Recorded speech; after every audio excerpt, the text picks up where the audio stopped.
सुबह के 4 और हम निकलने वाले हैं पटना के लिए 5 बजे।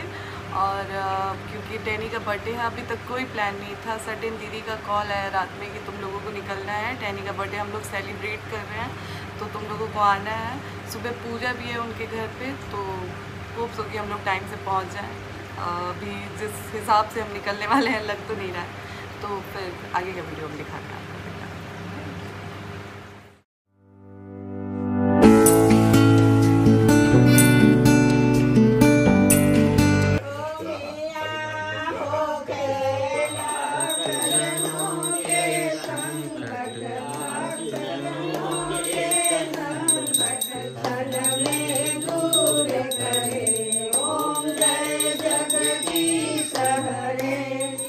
तो अब पूजा हो गया और हम पूजा से फ्री हो चुके हैं, तो अब हम जा रहे हैं बाहर कुछ देखने खाने के लिए, क्योंकि अंदर अभी घर में कुछ बना हुआ नहीं है और काफ़ी तेज़ भूख लग चुकी है, क्योंकि टाइम भी बहुत हो रहा है। टाइम क्या हो रहा है मुझे अभी पता नहीं है।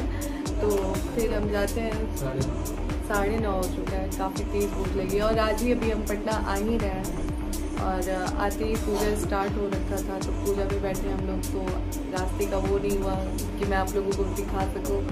और कॉल पे कॉल भी कर रहा था कि जल्दी आओ पूजा स्टार्ट होने वाला है, पूजा स्टार्ट होने वाला है, तो वो टाइम नहीं था। तो अभी पूजा का वीडियो बना रखा है मैंने, सब कुछ हो चुका है। तो अभी हम जाते हैं बाहर खाने के लिए, जा रहे हैं कुछ बाहर खाने के लिए। तो हम अभी आ चुके हैं लिफ्ट में, तो आप देख सकते हैं लिफ्ट है हमारा, जो कि मुझे लेके जा रहे हैं। अब कर दो हाय गाइस। तो ये हमको लेके जा रहा है कुछ खिलाने के लिए, क्योंकि बहुत तेज भूख लगी है।